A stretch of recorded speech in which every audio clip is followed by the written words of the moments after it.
Hey, Shalom Akim. First and foremost, all praise, honor, and glory is to Yahweh, by Hashem Yahweh Shah. Double honors to the head apostles and elders of Great Millstone. Shalom, much due honors and respect to you brothers that's also laboring in this work, continuing to push out this gospel in all truth, faith, and sincerity. So yeah, I just wanted to go into a quick lesson dealing with the importance of holding posts, all right? And what I mean by holding posts is actually going out on the streets and teaching this word, all right? Going out amongst the public and publishing this gospel, all right?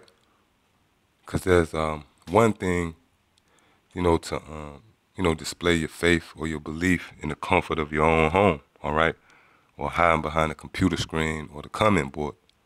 But when you take it to that level of going out on the streets and exposing yourself to the elements, all right, putting yourself in harm's way, making your body a living sacrifice, all right, where people can actually see what type of car you drive, follow you home. Hell, they can drive their car up in the camp, all right? Or they can do a drive-by, all right? When you take it to that level, that actually display a high level of faith, man. And most importantly, it's a form of watching for Yahweh Shah.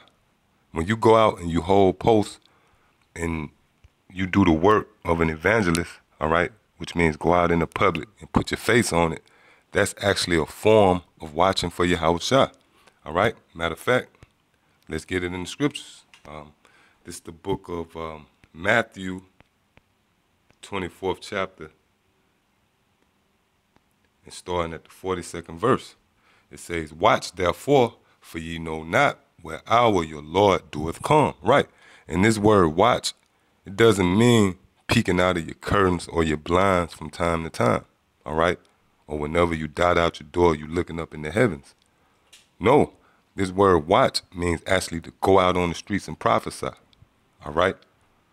Because the word prophet actually means seer or watchman. Matter of fact, get a quick precept. This is 1 Samuel chapter 9 and verse 9.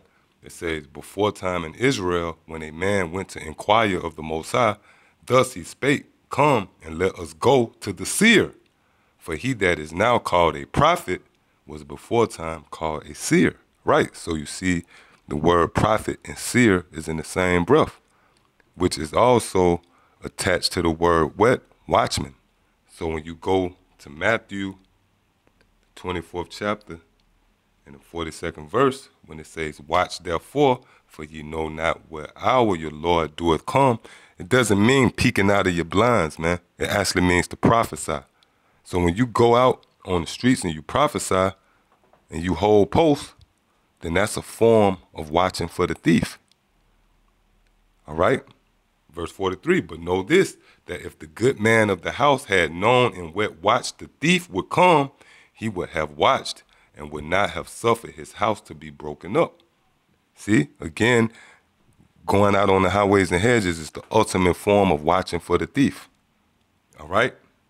"Therefore be ye also ready, for in such an hour as ye think not, the Son of Man cometh.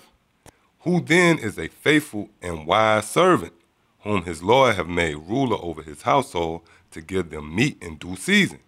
Blessed is that servant whom his Lord, when he cometh, shall find so doing." Doing what? The work, man. Out on the highways and hedges. Although during the week, we upload videos and we feed the household, man. All right? With the meat that the Lord gave us, we feed the household. But most importantly, you got to go out on the highways and hedges. All right?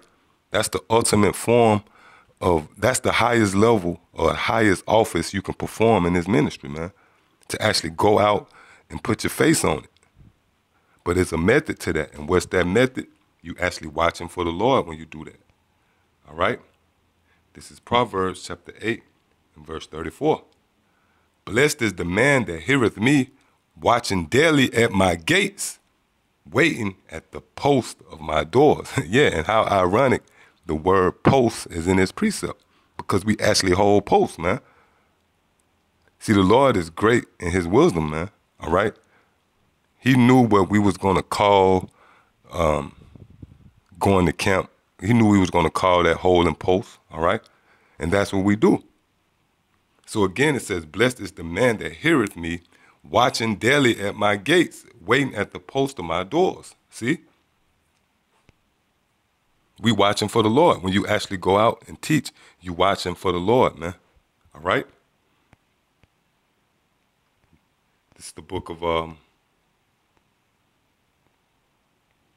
Habakkuk chapter 2 and verse 1. I will stand upon my watch and set me upon the tower and will watch to see what he will say unto me. Right. And that's what we do. We stand upon our watch, man. All right. In opposed of sitting down in a nice, comfortable little chair with the whoopee cushion. All right. Under the central air and central heat. That's what these scoffers do, man. All right. They sit down, but we stand, man. Showing the importance of doing the work, man, on the level of going out in the public, doing the work of an evangelist, which means a public speaker, man. All right? And the reason why you have a lot of men out there who actually believe in this truth, yet they are reluctant to take it to the next level, what I mean is go out on the highways and hedges, is because they're ashamed, all right? They're ashamed of the Lord. And the reason why I come to that conclusion, because it's actually in the scriptures, all right? This is the book of Luke, chapter 9, verse 26. For whosoever shall be ashamed of me and of my words, of him shall the Son of Man be ashamed, right? So this wasn't written for nothing. The Lord knew that there was going to be men that was going to actually be ashamed of going out, whether it's because they don't want their girl to see them or they co-worker or their boss on their job, all right, old friends, whatever it might be, it all falls under the category of being ashamed of the Lord and his words, all right?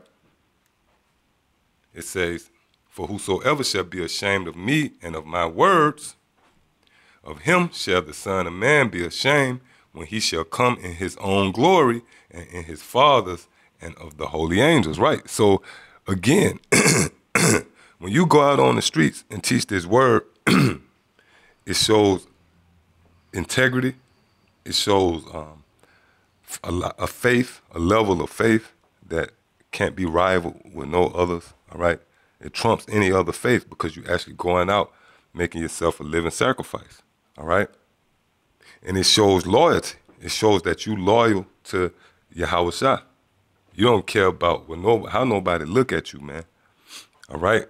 Because we are all looked at as fools when we do that. In this system, in this society, it's not popular to go out with garments on, with Bibles in your hand, man. These people in this society, they mimic Gucci Man or some shit, all right? It's more approachable and more acceptable to, be one of these, come in a mold of one of these rap niggas or something like that, all right? Or you have a nice whip, and you out doing some nigga shit, man. All right? So that's a stumbling block for a lot of men. There's a lot of men that believe, but they're ashamed. All right?